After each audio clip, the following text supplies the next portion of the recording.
मेरी गुड़िया को ना जैसे 1.3 मंथ्स की थी तब इसको इशू स्टार्ट हो गया था कि जैसे कॉन्टिन्यू रनिंग नोज़ और खांसी की, मतलब ये लगाओ मैं महीना बैठ के पूरी रात निकालती थी इसके साथ। इसकी खांसी इस लेवल पे थी। मैं दिल्ली के भी 4 हॉस्पिटल हो आई थी, पानीपत में भी मैं सबको दिखा दिया था।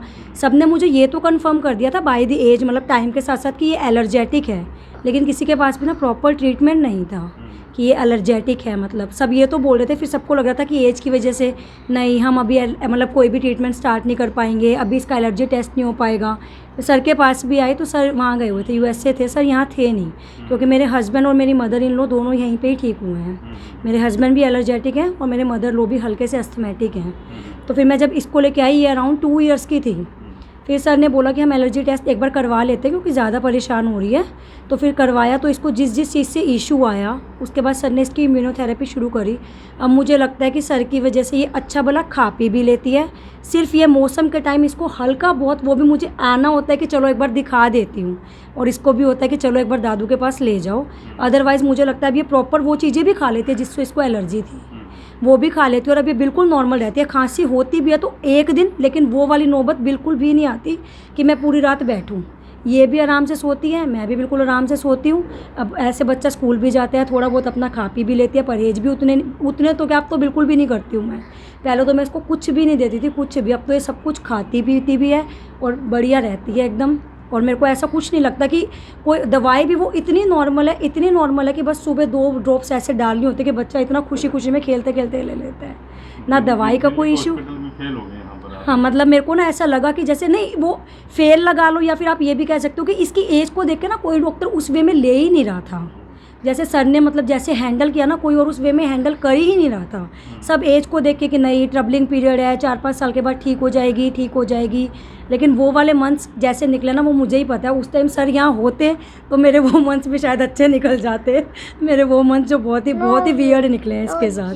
तो आपने बरखा अग्रवाल को सुना, इनकी बेटी छोटी हुआ करती थी तब से जो है एलर्जी की पेशेंट थी। दिल्ली गई, पानीपत में गई, हॉस्पिटल में गई, लेकिन इलाज नहीं हुआ। और अब जो है डॉक्टर राकेश मित्तल जो पानीपत के मशहूर डॉक्टर हैं और पिछले कई सालों से हुडा में जो है प्रैक्टिस कर रहे हैं, उनके पास आई तो इलाज जो है पकड़ में आ गया। तो अब जो है बेटी उनकी बिल्कुल स्वस्थ हैं। तो डॉक्टर साहब से बातचीत करते हैं। फिजिशियन भी हैं और एलर्जी के स्पेशलिस्ट भी हैं। डॉक्टर साहब स्वागत है आपका। हाँ जी कुलवंत जी, क्या हाल है जी, कैसे हो? Thank you sir. मैं डॉक्टर साहब के पास आज इसलिए आया क्योंकि एलर्जी और स्किन की जो बीमारियां हैं किस तरह से बढ़ती हैं, क्यों बढ़ती हैं और आखिरकार कारण क्या रहता है।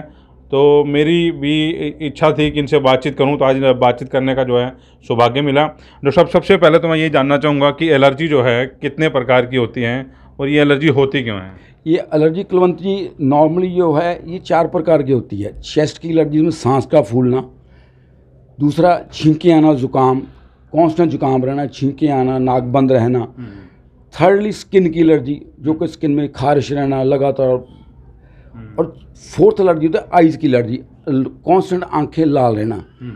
और एलर्जी जो सीजनल होती है, सीजनल एलर्जी, सीजनल में चेंज ऑफ सीजन में आंखें लाल रहना, चेंज ऑफ सीजन में स्नीजिंग आना, चेंज ऑफ सीजन में सांस का फूलना, चेंज ऑफ सीजन में आपका ये स्किन में खारिश होना। ये 4 प्रकार की एलर्जी मेजर होती है। आजकल भी कोई एलर्जी का सीजन है? आजकल सीजन है, आजकल ज़्यादा सीजन है स्किन और चेस्ट और नेज़ल एलर्जी का।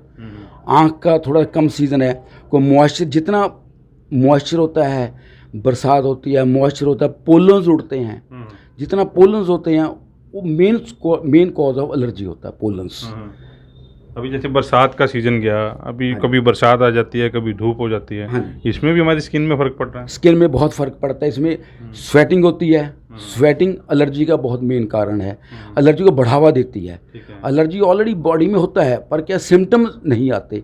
इस मौसम में सिम्टम्स आते हैं तो पेशेंट को खारिश शुरू हो जाता है। तो उसके हिसाब से फिर हम पेशेंट जब आता है हम डायग्नोज करते हैं भी एलर्जी करके खारिश है कि वैसे खारिश है। अगर एलर्जी हो तो एलर्जी का ट्रीटमेंट करते हैं, अगर वैसे खारिश हो तो वैसे ट्रीटमेंट करते हैं उसका। तो आम पब्लिक बच सकती है इस एलर्जी से बिना डॉक्टर के पास गए, या डॉक्टर के पास जाना ही होता है? उसमें देखो कुलवंत जी, ऐसे है बगैर डॉक्टर के जो एलर्जी है इससे इम्यूनिटी, अगर आप अपनी इम्यून लेवल ठीक रखोगे तो आपको एलर्जी से बचे रहोगे। जैसे अपने डी ठीक रखो, vitamin E, vitamin C, body की immunity level, exercise, good diet, balance diet, इन चीज़ों से आप बच सकते हो। परंतु फिर भी आपको अगर एलर्जी तंग करती है तो आपको एलर्जी, हम लोग एलर्जी टेस्ट करते हैं, एलर्जी टेस्ट करके हम लोग ये ढूंढ लेते हैं किस चीज़ से एलर्जी है, किस फूड से एलर्जी है, किस क्लाइमेट से एलर्जी है, उसकी फिर हम इम्यूनोथेरेपी करते हैं, उसे बॉडी की इम्यून लेवल को हम इंक्रीज़ करते हैं। इम्यून लेवल 3 टाइप से इंक्रीज़ करते हैं हम लोग। फर्स्ट एक्सरसाइज पेशेंट को बताते हैं, सेकेंडली फ्यू टॉनिक्स प्रिस्क्राइब करते हैं जो कि एलर्जी को कम करती हैं, बॉडी के इम्यून लेवल बढ़ाती हैं। थर्ड इम्यूनोथेरेपी जो कि टेस्ट करने पर एलर्जी ढूंढते हैं, उसकी फिर वैक्सीन बनवाते हैं। 3 चीज़ से एलर्जी को ठीक करते हैं। सेल्फ ट्रीटमेंट पेशेंट के लिए यही है कि exercise and good balance diet. Doctor साहब, आमतौर पर एक मिथ है कि इलाज कराते रहो जब तक दवाई खाते रहो या क्रीम वगैरह लगाते रहो या वैक्सीन जो है आप दे रहे हैं वो करते रहो ट्रीटमेंट, तब तक वो एलर्जी जो है ठीक रहती है, उसके बाद फिर से वही दिक्कत आ जाती है। कोई एलर्जी का कोई परमानेंट इलाज है आपकी नज़र में कुछ? कुलवंत जी, ये परमानेंट इलाज बता रहा हूँ मैं आपको। अगर आप एंटी एलर्जिक से ठीक करोगे तो वो ऐसे ही होएगा। एंटी एलर्जी ले लिया आपने तो ठीक हो गया, एंटी एलर्जी छोड़ दिया फिर हो गया। हम लोग एंटी एलर्जी का सहारा नहीं लेते, हम एंटीबायोटिक का सहारा नहीं लेते, हम इम्यूनिटी इंक्रीज करते हैं पेशेंट की। अगर इम्यूनिटी इंक्रीज होएगी तो ऑटोमेटिकली परमानेंट इलाज होएगा। अगर वो पेशेंट किसी टाइम इम्यूनिटी लूज करेगा आफ्टर 5 ईयर 10 ईयर्स तो हो सकती है उसको, वो उसकी पेशेंट की रिस्पॉन्सिबिलिटी, अदरवाइज कभी नहीं एलर्जी दोबारा होएगी। वंस एलर्जी ख़त्म तो ख़त्म। मतलब आप वैक्सीन के अलावा जो है, जैसे आप कह रहे हैं, योगा और इम्यूनिटी जो है इस पे ज़्यादा ध्यान देते हैं, परमानेंट इलाज हो जाता है। बिल्कुल परमानेंट इलाज हो जाता है। पेशेंट अपना बॉडी के ऊपर ध्यान दे, दोबारा कभी एलर्जी नहीं होगी, कभी नहीं एलर्जी होती कभी भी। और सेकेंडली मैं ये इंसिस्ट करूँगा आपके माध्यम से कि never take wrong medications like antibiotic, misuse of antibiotics, misuse of pain relievers. ये बॉडी की इम्यूनिटी घटाते हैं, क्षमता घटाते हैं, एलर्जी को बढ़ावा देते हैं। तो ये लेकिन ये चीज़ भी तो डॉक्टर ही सजेस्ट करते होंगे। यस, डॉक्टर की ड्यूटी है कि आपको एंटीबायोटिक प्रॉपर तरीके। लोगों को मैं ये अपील करूँगा आपके माध्यम से, जैसे कोई आरएमपी है और क्वालिफाइड डॉक्टर के पास जाएं, उसको अपनी प्रॉब्लम बताएं ताकि वो डॉक्टर आपको उसी हिसाब से दवाई दे, रॉन्ग मेडिकेशन या ओवर मेडिकेशन ना हो आपकी। अच्छा, ये बताएं कि एलर्जी और दमा 2 चीज़ें हैं, दमे और एलर्जी में क्या फ़र्क है?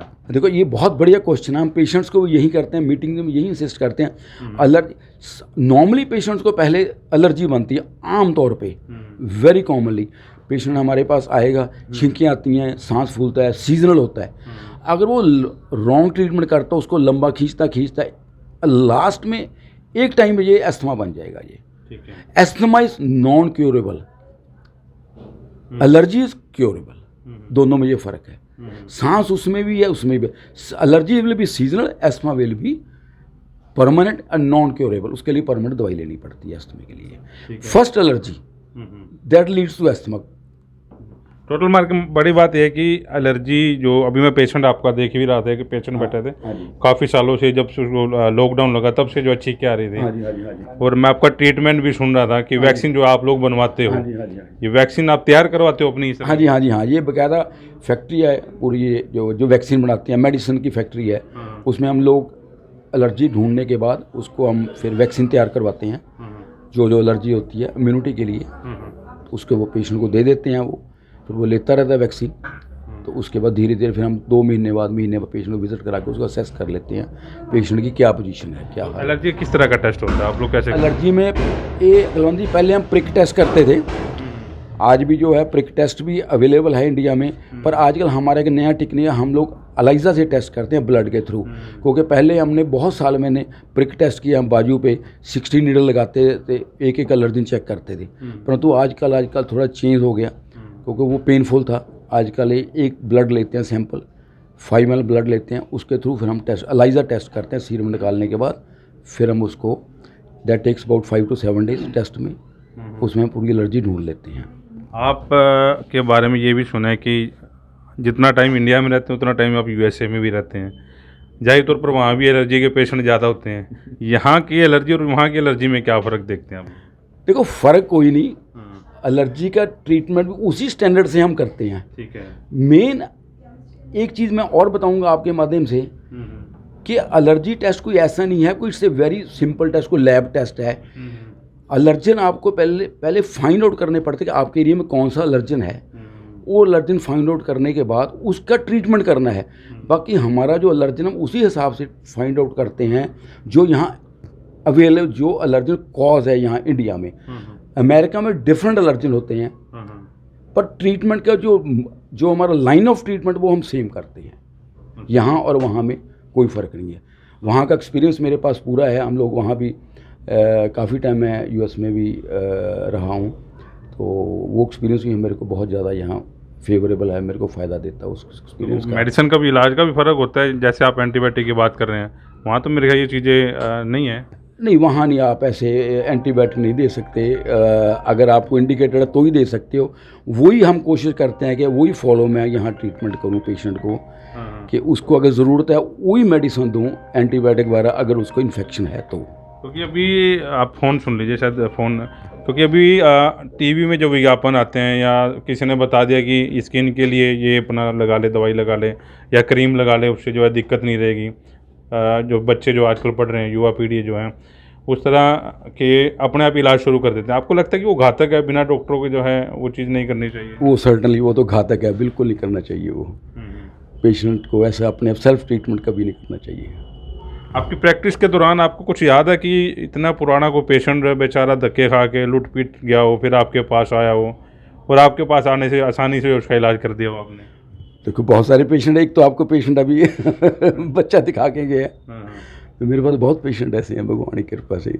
वहाँ से गुजरात, अहमदाबाद से भी? हाँ, पेशेंट हमारे पास आते हैं दिल्ली, नरवाना, पेहवा, कैथल, देहरादून, चंडीगढ़, शाहबाद, गुड़गांव, इवन बंगलौर से हमारे पास पेशेंट है, बॉम्बे से ही पेशेंट है हमारे पास। दूर दूर से पेशेंट आते हैं हमारे पास टेस्ट करवाने। पुरानी एलर्जी, हाँ, हमारी पुरानी एलर्जी टेस्ट करवाने आते हैं, तो उसका फिर हम लोग इलाज करते हैं। टेस्ट करने का तरीका सिर्फ आपके पास भी है, क्योंकि और भी मतलब ऐसे आपके तरीके से करते हैं?